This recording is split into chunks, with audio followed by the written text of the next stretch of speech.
नमस्कार। राजकीय स्नातकोत्तर महाविद्यालय बारा के राजनीति विज्ञान विभाग से मैं डॉक्टर राकेश वर्मा, सहायक आचार्य, आप सभी का इस ऑनलाइन क्लासेस में स्वागत करता हूं।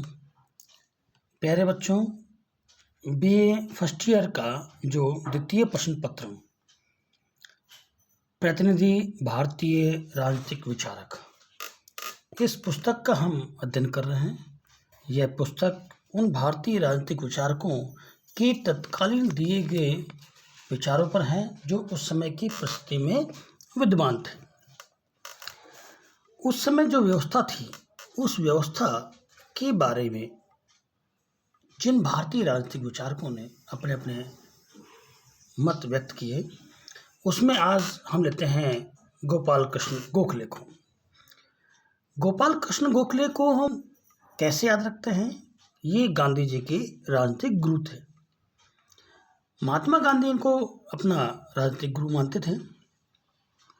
इनका जन्म जो है 1866 में मुंबई प्रांत के कोल्हापुर जिले में हुआ था और इनके पिता का कम आयु में देहांत होने पर उनकी शिक्षा दीक्षा में दिक्कतें आईं। उन्हें अपनी शिक्षा ग्रहण करने में बहुत ही पीड़ाओं का सामना हुआ। 20 वर्ष की आयु में उनको टीचर नियुक्त किया गया, उनको अध्यापक के रूप में उन्होंने कार्य किया और आगे चलकर ये फॉर्च्यूनर कॉलेज में कन्वर्ट हुआ और उसमें ये प्रिंसिपल से रिटायर हुए। उनकी बुद्धिमत्ता और उनकी जो व्यवस्था थी, जो भारतीय शासन व्यवस्था पर, उसके वो संवैधानिक प्रक्रिया के अंदर अपने आप को महत्वपूर्ण मानते थे। जो जस्टिस रानडे थे, वो गोपाल कृष्ण गोखले के गुरु थे। उनकी जो राजनीतिक संस्था थी, सार्वजनिक सभा का मंत्री उनको बनाया गया और उनकी जो क्वार्टरली रिव्यू थी, उसका उन्होंने संपादन किया। उन्होंने राष्ट्रीय कांग्रेस 1905 में उन्होंने अधिवेशन की, जो बनारस में अधिवेशन हुआ, उसकी उन्होंने अध्यक्षता भी की। 1897 में वे वेवली आयोग के समक्ष भारत का दृष्टिकोण प्रस्तुत करने के लिए इंग्लैंड गए थे। वेवली आयोग 2 मुख्य प्रश्नों पर विचार के लिए नियुक्त किया गया था, जिसमें पहला था, क्या भारत पर ऐसा कोई वित्तीय भार है जिसे न्याय की दृष्टि से इंग्लैंड को वहन करना चाहिए? दूसरा, भारतीय वित्त की समीक्षा। 1905 में गोखले ने हाब हाउस विकेंद्रीकरण आयोग के समक्ष अपने विचार भी रखे। आज हम इसी कड़ी में गोखले के राजनीतिक विचारों के बारे में बात करते हैं। गोखले इतिहास और अर्थशास्त्र के प्रकांड विद्वान थे। उन्होंने बड़ी मन से अपने भारत के प्रति उनका जो प्रेम उद्गार था, उसको उन्होंने अपने राजनीतिक विचारों में व्यक्त किया। जो गोविंद रानडे थे, उनको उन्होंने अपना गुरु माना और इसके साथ ही जो भारत की तत्कालीन व्यवस्था चल रही थी, उसके बारे में उन्होंने उनसे डिस्कस किया कि किस प्रकार भारत की व्यवस्था पर हमारे विचार व्यक्त किए जा सके। गोखले में प्रशासनिक उत्तरदायित्व की भावना थी और इस भावना ने उन्हें आंदोलन के मार्ग से अलग रखने का कार्य किया। इसके अतिरिक्त गोखले रानाडे के शिष्य थे और रानाडे से उन्हें एक निश्चित राजनीतिक दृष्टिकोण मिला था। गोखले पर एक अन्य उदारवादी नेता जैसे फिरोज शाह मेहता का भी बहुत बड़ा प्रभाव था। वे अपने हृदय और मस्तिष्क पर उस व्यवस्था को हावी नहीं होने देते थे। उनके इस स्वभाव और समस्त शिक्षा दीक्षा ने उन्हें ब्रिटिश उदारवाद के प्रति विश्वास उत्पन्न कर दिया था। उन्हें रचनात्मक राजनीतिज्ञ के रूप में कार्य करने की प्रेरित किया था। वे एक ऐसे व्यक्ति थे जो आंदोलन का मार्ग अपनाकर तुरंत ही देश की स्वतंत्रता प्राप्त करने की बात को अविवेकपूर्ण और अव्यवहारिक समझता था। जो संवैधानिक विकास के मार्ग को अपनाकर धीरे धीरे इस दिशा में आगे बढ़ने की बात सोचता है, उनके राजनीतिक चिंतन की कुछ बातें हम बात करते हैं आज। ब्रिटिश जाति की उदारता और न्यायप्रियता में विश्वास। गोखले ने मानव स्वभाव की मूलभूत अच्छाई में विश्वास था और शिक्षा दीक्षा ने उनमें ब्रिटिश उदारवाद के प्रति गहरी आस्था उत्पन्न कर दी थी। उन्हें अंग्रेज जाति की अंतरात्मा में विश्वास था। दादा भाई की भांति वे सदैव आशा किया करते थे कि इंग्लैंड में एक नए ढंग की राजनीतिज्ञता का उदय होगा और भारत के साथ न्याय किया जाएगा। इसलिए ब्रिटिश जाति की उदारता और न्यायप्रियता का बखान करते हुए वे भारतीय जनता को राजभक्ति का संदेश देते थे और ब्रिटेन की उदारता और न्यायप्रियता को जगाते हुए उन्हें भारत के प्रसंग में उदार आचरण का परिचय देने के लिए प्रेरित करते थे। 1902 में अपने एक बजट भाषण में उन्होंने विचार व्यक्त किए थे कि आवश्यकता इस बात की है कि हमें यह महसूस कराया जाना चाहिए कि चाहे सरकार विदेशी लोगों की है, लेकिन इसकी भावना राष्ट्रीय है। भारतीयों की भलाई के समक्ष अन्य सभी बातों को गौण समझती है। भारतीयों के सम्मान को अंग्रेजों के सम्मान जैसा ही महत्व देती है।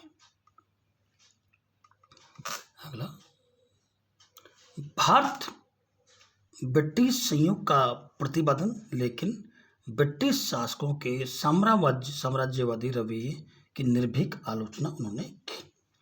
रानाडे की भांति गोखले का भी यह विश्वास था कि भारत में ब्रिटिश साम्राज्य ईश्वरीय विधान की योजना का ही एक अंग है और इसने भारत को भारी लाभ पहुंचाए हैं। उनकी दृष्टि से ब्रिटिश शासन के सबसे बड़े लाभ थे समस्त देश में शांति और व्यवस्था की स्थापना, जिसे वे बहुत अधिक महत्व देते थे, तथा पाश्चात्य शिक्षा व्यवस्था। वे ब्रिटिश शासन द्वारा प्रदान की गई अंग्रेजी भाषा को भी भारत के लिए वरदान मानते थे, जिसके माध्यम से भारत लोकतंत्र और स्वतंत्रता के संपर्क में आया। उनकी धारणा थी कि ब्रिटेन के साथ संपर्क बनाए रखने से भारतीयों की बौद्धिक प्रतिभा चमकेगी,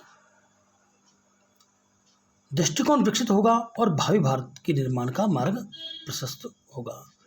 पूना कांग्रेस अधिवेशन में उन्होंने कहा था कि अच्छे अथवा बुरे के लिए हमारा भविष्य और हमारी आकांक्षाएं इंग्लैंड के साथ जुड़ गई हैं तथा अंग्रेज स्पष्ट रूप से यह स्वीकार करती है कांग्रेस स्पष्ट रूप से स्वीकार करती है कि हम जिस प्रगति की आकांक्षा करते हैं वह ब्रिटिश शासन की सीमाओं में ही है।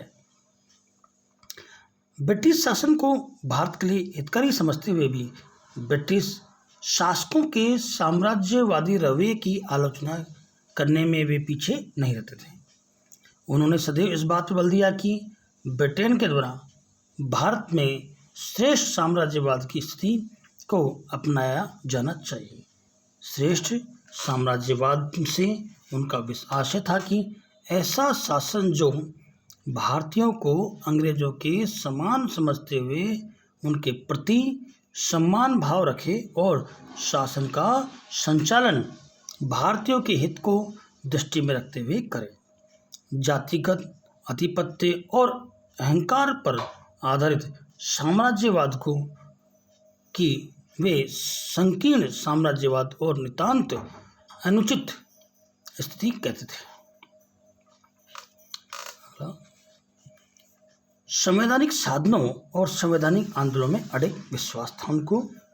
गोखले को संवैधानिक साधनों और संवैधानिक आंदोलनों में अडिग विश्वास था। वे उग्र विचारों और साधनों तथा असंवैधानिक मार्ग को भारत के लिए अहितकर समझते थे। इसके विरुद्ध वे ब्रिटिश शासन के अंतर्गत स्वशासन के लक्ष्य को संवैधानिक तरीकों से ही प्राप्त करना चाहते थे। उनका विश्वास था कि हम जो स्वतंत्रता प्राप्त करना चाहते हैं वो संवैधानिक साधनों में रहते हुए ही हम कर सकते हैं।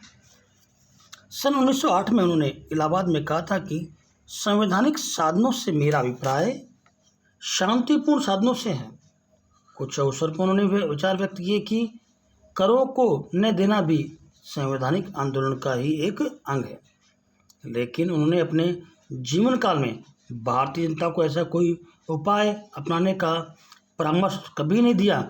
उनका विचार था कि शिकायतें दूर करवाने के लिए शासन सत्ता पर संवैधानिक तरीकों से निरंतर दबाव डाला जाना चाहिए, पर यह दबाव प्रभावशाली तभी होगा जबकि उनके पीछे लोकमत की शक्ति और दृढ़ निश्चय हो। गोखले के मार्ग को उनके विरोधी लोग राजनीतिक भिक्षावृत्ति का नाम भी दिया करते थे। स्वशासन की धारणा। गोखले क्रमिक सुधारों के मार्ग में विश्वास रखते थे, लेकिन इन सुधारों का अंतिम लक्ष्य भारत के लिए स्वशासन प्राप्ति ही था। गोखले का विश्वास था कि ब्रिटिश नौकरशाही के फलस्वरूप शासन में जो आर्थिक और अन्य दोष प्रवेश कर गए हैं उनका निराकरण स्वशासन द्वारा ही हो सकता है। स्वशासन के अर्थ को स्पष्ट करते हुए उन्होंने कहा है कि ब्रिटिश प्रशासनिक यंत्र के स्थान पर भारतीय प्रशासनिक यंत्र को प्रतिष्ठित करना, विधान परिषदों का विस्तार और सुधार करते करते उन्हें वास्तविक संस्था बना देना और जनता को अपने मामलों का प्रबंध स्वयं कर देना। 1905 में बनारस के अध्यक्षीय भाषण में गोखले ने कहा था कि कांग्रेस का लक्ष्य यह है कि भारतीयों के हितों को ध्यान में रखते हुए प्रशासित होना चाहिए। एक निश्चित समय की अवधि में भारत में ऐसी सरकार गठित हो जानी चाहिए जैसी कि ब्रिटिश साम्राज्य की अन्य स्वशासित उपनिवेशों की सरकारें हैं। 1907 में इलाहाबाद में दिए गए एक भाषण में उन्होंने कहा, मेरी आकांक्षा है कि मेरे देशवासियों की स्थिति अपने देश में वैसी ही हो जैसी कि अन्य लोगों की अपने देश में है। उन्होंने एक से अधिक बार यह स्पष्ट कर दिया था कि यह स्थिति ब्रिटिश साम्राज्य के अंतर्गत ही प्राप्त होनी चाहिए। उनका लक्ष्य ब्रिटिश साम्राज्य के अंतर्गत अधिराज्य डोमिनियन स्टेट की स्थिति प्रदान करना था। ब्रिटिश साम्राज्य के अंतर्गत ऑस्ट्रेलिया, कनाडा, न्यूजीलैंड को प्राप्त थी, उसी प्रकार की भारत में डोमिनियन स्टेट अधिराज्य की स्थिति प्राप्त होनी चाहिए। अगला, सत्ता के विकेंद्रीकरण का विरोध। सत्ता के विकेंद्रीकरण का विरोध प्रशासनिक स्वचालिता पर अंकुश रखने और सत्ता विकेंद्रीकरण की दिशा में बढ़ने के लिए गोखले ने विभिन्न अवसरों पर अपने सुझाव व्यक्त किए। उन्होंने कहा कि प्रांतीय विधान परिषदों के आकार और शक्ति में वृद्धि करके प्रांतीय विकेंद्रीकरण का मार्ग प्रशस्त किया जाए। प्रांतीय विधान परिषदों को अधिकार दिए जाएं कि वे प्रांत के बजट पर वाद विवाद कर सकें। जिला स्तर पर कलेक्टर की स्वेच्छाचारिता को रोकने के लिए प्रत्येक जिले में जिला स्तरीय परिषद का निर्माण किया जाए, जो कलेक्टर को प्रशासनिक मामलों में सलाह दें। हब हाउस विकेंद्रीकरण आयोग के सामने गोखले ने सत्ता के विकेंद्रीकरण के लिए सुझाव दिए। सत्ता की सबसे अच्छी इकाई पंचायतों के रूप में है। प्रशासन के सबसे निम्न स्तर पर ग्राम पंचायत हो, जिसे शासन संबंधी पर्याप्त अधिकार दिए जाएं। प्रशासन के माध्यम से इस मध्य स्तर पर जिला परिषदों का गठन हो और शिखर पर पुनर्गठित विधान परिषदें हों। प्रशासनिक सुधारों की आकांक्षा और तत्कालीन मांगे। गोपाल कृष्ण गोखले ने अपने बजट भाषण में सरकार की द्वेषपूर्ण नीतियों की खुलकर आलोचना की और सरकार के समक्ष यह रचनात्मक सुझाव दिए कि आर्थिक पक्ष में गोखले का विचार था कि ब्रिटिश शासन के बढ़ते हुए संवैधानिक व्यय को बढ़ते हुए गृह व्यय के कारण भारतीयों के जीवन स्तर को ऊंचा उठाने के लिए और कोई ध्यान नहीं दिया और इस स्थिति में विनाशकारी परिणाम भी सामने आए।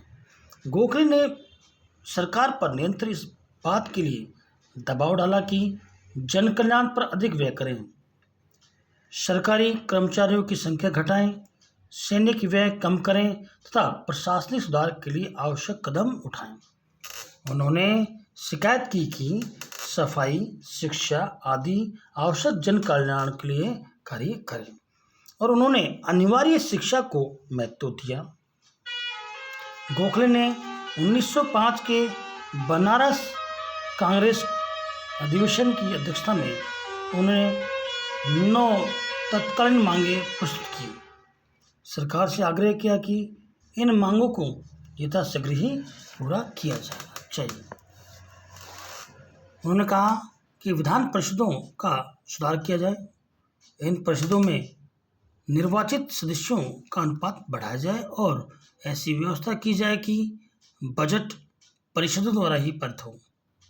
भारत परिषद के में कम से कम 3 भारतीय सदस्य नियुक्त किए जाए। देश के सभी जिलों में सलाहकार परिषद स्थापित हो और जिलाधीश प्रशासन के महत्वपूर्ण मामलों में अनिवार्य रूप से इन परिषदों की राय ले। भारतीय लोक सेवाओं की न्यायिक शाखा के लिए नियुक्त वकील मार्ग से ही की जाए।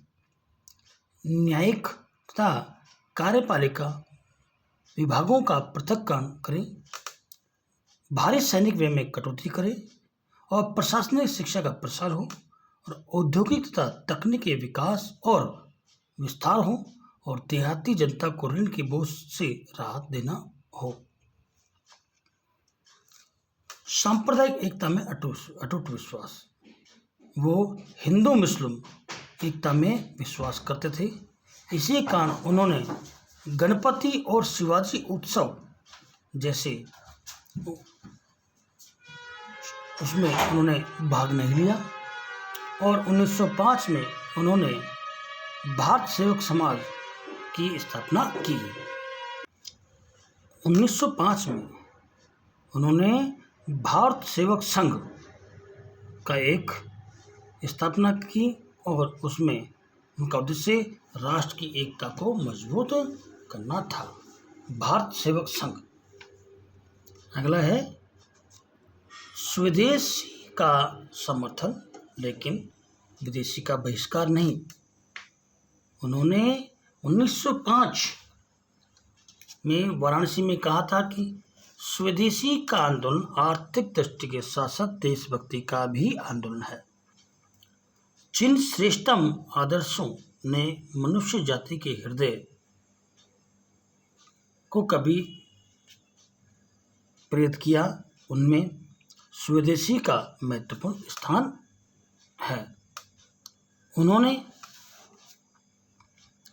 हथकरघा उद्योग का पुनरुत्थान करने और उसे आधुनिक रूप देने के महत्व पर जोर दिया, जिससे किसानों को अतिरिक्त आय प्राप्त हो सके। किंतु स्वदेशी के समर्थक होते हुए भी गोखले ने बहिष्कार के उग्र अस्त्र के प्रयोग की अनुमति नहीं दी। राजनीति का आध्यात्मिकरण।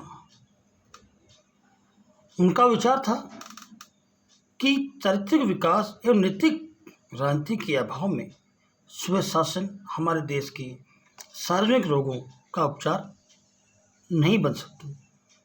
इस प्रकार उन्होंने सार्वजनिक नैतिकता के विकास और चरित्र निर्माण की आवश्यकता पर बल दिया। देश के नागरिक सामाजिक दायित्वों के प्रति जागरूक हों, तभी देश का विकास संभव है। सन 1905 में स्थापित भारत सेवक समाज का संभवतः सबसे प्रमुख उद्देश्य राजनीति का शुद्धिकरण कर उसे धर्म और नैतिकता से संबंध करना था। संभवतः गोखले के इन विचारों से प्रभावित होकर ही गांधी जी ने गोखले के प्रति गहरे सम्मान व्यक्त किया। भारत सेवक समाज की स्थापना राजनीति का आध्यात्मिकरण और देश के लिए समर्पित व्यक्तियों का एक समूह तैयार कर गोखले ने जीवन का सर्वोपरि उद्देश्य पूर्ण किया। 12 जून 1905 को भारत सेवक समाज नाम से एक संस्था की स्थापना हुई। इस भारत सेवक समाज का संन्यास श्री शिवराम हरि सेठ द्वारा किया गया। सर्वप्रथम गोखले ने अपने 3 साथियों सहित आधिकारिक और औपचारिक रूप से स्वयं को भारत का सेवक घोषित किया। वे इस संस्था के माध्यम से योग्य और प्रतिभाशाली नवयुवकों को प्रशिक्षण देकर देश के लिए समर्पण की भावना के साथ उन्होंने सार्वजनिक जीवन में प्रवृत्त करना चाहते थे। इस संस्था में दीक्षा ग्रहण करने से पूर्व 7 शपथ लेनी पड़ती हैं, जो इस प्रकार है। उनके विचारों में देश का हित सबसे अधिक महत्व और सर्वप्रथम मान्यता रखेगा तथा वह शक्ति भर देश की सेवा करेगा। राष्ट्र की सेवा करते समय वह किसी व्यक्तिगत लाभ की आकांक्षा नहीं करेगा। वह प्रत्येक देशवासी को अपने भाई की तरह मानेगा तथा जाति अथवा संप्रदाय के भेदभाव के बिना सभी की प्रगति के लिए समान रूप से कार्य करेगा। स्वयं अपने परिवार के जीवन यापन के लिए वह उन्हीं साधनों पर आश्रित रहेगा जितने उसे उपलब्ध हैं अथवा सोसाइटी जितने उन्हें देती है। वह धन कमाने के लिए अतिरिक्त समय नहीं देगा। व्यक्तिगत स्तर पर वह विशुद्ध नैतिक जीवन यापन करेगा। वह किसी से व्यक्तिगत आधार पर नहीं लड़ेगा। वह सदैव ही समाज के आदर्शों को अपने ध्यान में रखेगा तथा उसके हितों की पूर्ति के लिए पूर्ण मनोयोग से कार्य करेगा। वह कभी ऐसा कार्य नहीं करेगा जो समाज के आदर्शों के विपरीत हो। श्रीनिवास शास्त्री ने 15 जनवरी 1906 को सोसाइटी के सदस्य के रूप में शपथ ग्रहण की थी और गोखले की मृत्यु के बाद ये संस्था श्रीनिवास शास्त्री की नेतृत्व में आगे बढ़ी। आज की जो भारत सेवक समाज के बारे में हमने आज बात की। आज की क्लास में इतना ही। सभी का इस ऑनलाइन क्लासेस में धन्यवाद। Thanks for all. अगली कक्षा में आपसे पुनः मुलाकात होगी। धन्यवाद।